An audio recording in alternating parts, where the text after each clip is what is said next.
Hi, everybody, and welcome back to another chapter of Sri Nisargadatta Maharaj's I Am That. And today we will be looking at chapter 22. I love the title because it has love in it. Life is love, and love is life. So let us begin. The questioner says, is the practice of yoga always conscious, or can it be quite unconscious, below the threshold of awareness? Maharaj says, in the case of a beginner, the practice of yoga is often deliberate and requires great determination. But those who are practicing sincerely for many years are intent on self-realization all the time, whether conscious of it or not. Unconscious sadhana is most effective because it is spontaneous and steady. What is the position of the man who was a sincere student of yoga for some time and then got discouraged and abandoned all efforts? What a man appears to do or not to do is often deceptive. His apparent lethargy may just be a gathering of strength. The causes of our behavior are very subtle. One must not be quick to condemn, not even to praise. Remember that yoga is the work of the inner self on the outer self. All that the outer does is merely in response to the inner. So the being is affecting the doing. The doing is coming out of the being, but the being is always primary. Still, the outer helps. How much can it help? And in what way? It has some control over the body and can improve its posture and breathing. Over the mind's thoughts and feelings, it has little mastery, for it is itself the mind. It is the inner that can control the outer. The outer will be wise to obey. If it is the inner that is ultimately responsible for man's spiritual development, why is the outer so much exhorted and encouraged? The outer can help by keeping quiet and free from desire and fear. You would have noticed that all advice to the outer is in the form of negations. Don't, stop, refrain, forego, give up, sacrifice, surrender. See the false as false. Even the little description of reality that is given is through denials. Not this, neti neti. All positives belong to the inner self, as all absolutes to reality. How are we to distinguish the inner from the outer in actual experience? The inner is the source of inspiration. The outer is moved by memory. The source is untraceable, while all memory begins somewhere. Thus, the outer is always determined, while the inner cannot be held in words. The mistake of students consists in their imagining the inner to be something to get hold of, and forgetting that all perceivables are transient, and therefore unreal. Only that which makes perception possible, call it life or Brahman or what you like, is real. Must life have a body for its self-expression? The body seeks to live. It is not life that needs the body. It is the body that needs life. Does life do it deliberately? Does love act deliberately? Yes and no. Life is love, and love is life. What keeps the body together but love? What is desire but love of the self? What is fear but the urge to protect? And what is knowledge but the love of truth? The means and forms may be wrong, but the motive behind is always love. Love of the me and the mine. The me and the mine may be small or may explode and embrace the universe, but love remains. The repetition of the name of God is very common in India. Is there any virtue in it? When you know the name of a thing or a person, you can find it easily.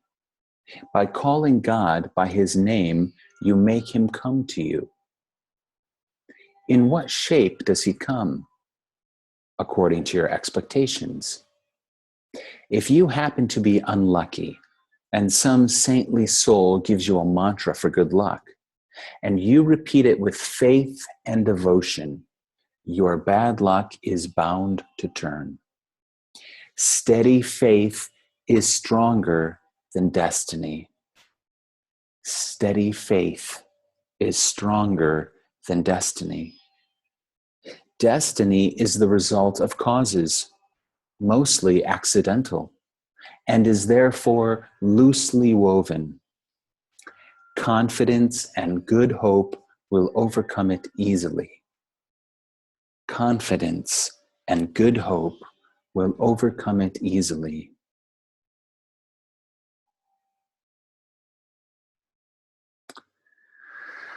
Okay, I feel to stop there. Thank you, Nisargadatta. Let's go back to this paragraph. Love, prema swarupa, embodiments of love. Love is behind everything. It may not look like it, but love is the basis of all action. Meditate on love. Realize that your true nature is love, lovable, and loving. You are affectionate awareness.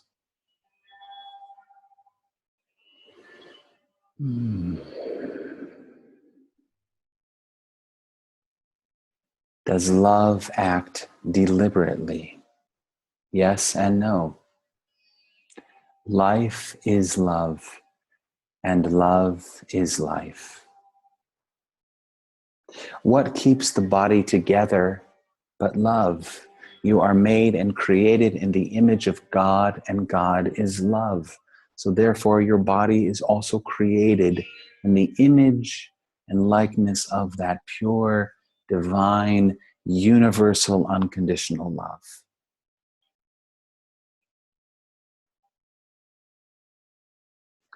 What is desire but love of the self?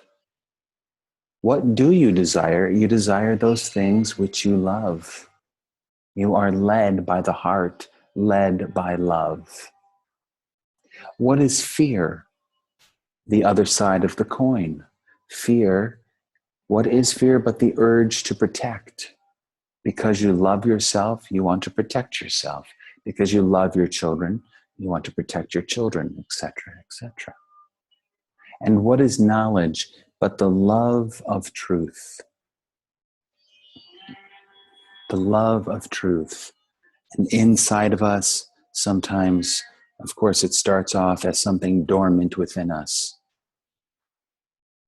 But this impetus, this desire, this motivation of consciousness to wake up to itself, this love of truth, this love of reality, this love of that which is totally natural and authentic.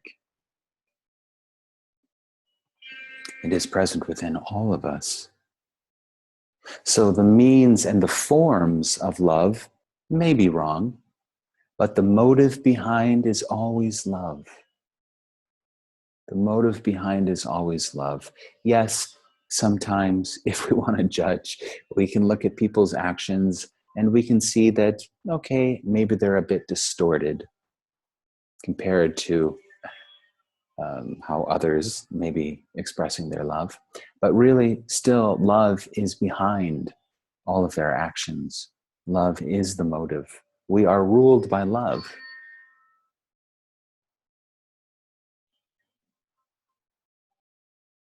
Love of the me and love of the mind. Yes, if it's imbalanced, that's when problems start arising. As the saying goes, there's enough love to go around for ourselves and for everybody on this planet. What if all 7 billion of us just decided to love, to be love, to live love, to share love? We would create heaven on earth.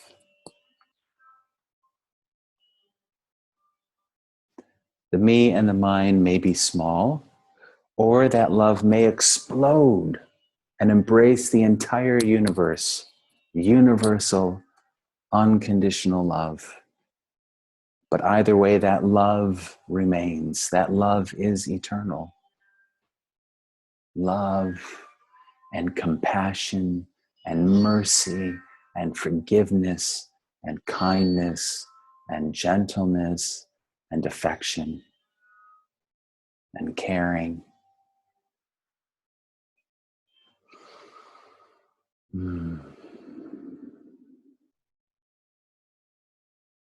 This is not just a path about the mind, for sure. This is about going beyond the mind, or maybe traveling from the mind to the heart. Realizing that the beloved is everywhere, that you are the beloved, the universe is the beloved, that this universe is also created in the image and likeness of God. This universe is an expression of love, a manifestation of the divine.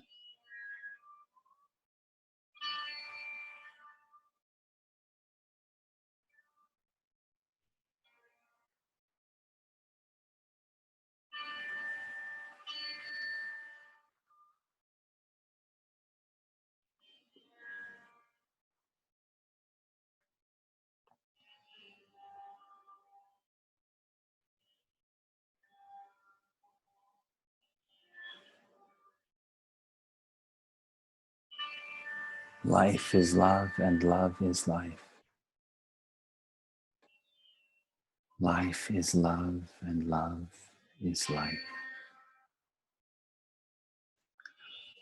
I'd like to skip down to the last paragraph.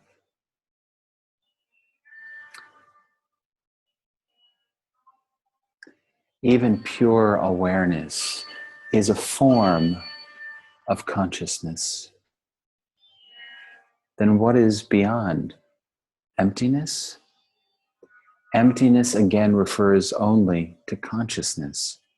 Fullness and emptiness are relative terms. The real is really beyond. Beyond, not in relation to consciousness, but beyond all relations of whatever kind. The difficulty comes with the word state. The real is not a state of something else. It is not a state of mind or consciousness or psyche, nor is it something that has a beginning and an end, being and not being. All opposites are contained in it, but it is not in the play of opposites. You must not take it to be the end of a transition. It is itself after the consciousness as such is no more. Then words, I am man or I am God, have no meaning.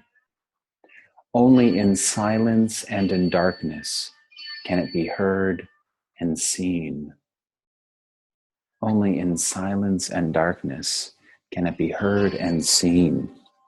The void, the Parabrahman, that which is beyond all duality, beyond even oneness, Oneness is the first manifestation of that ultimate state, stateless state, really, because it's not a state. And in that void, there is no identification at all occurring. No self. No self. No opposites. No duality. Totally beyond. Gate, gate, paragate, parasamgate, bodhisvaha.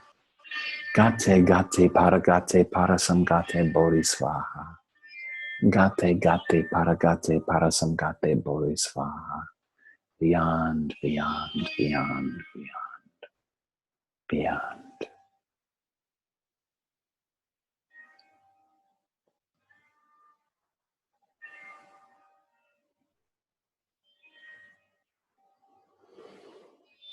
Life is love, and love is life. Let's end there today. Life is love, and love is life.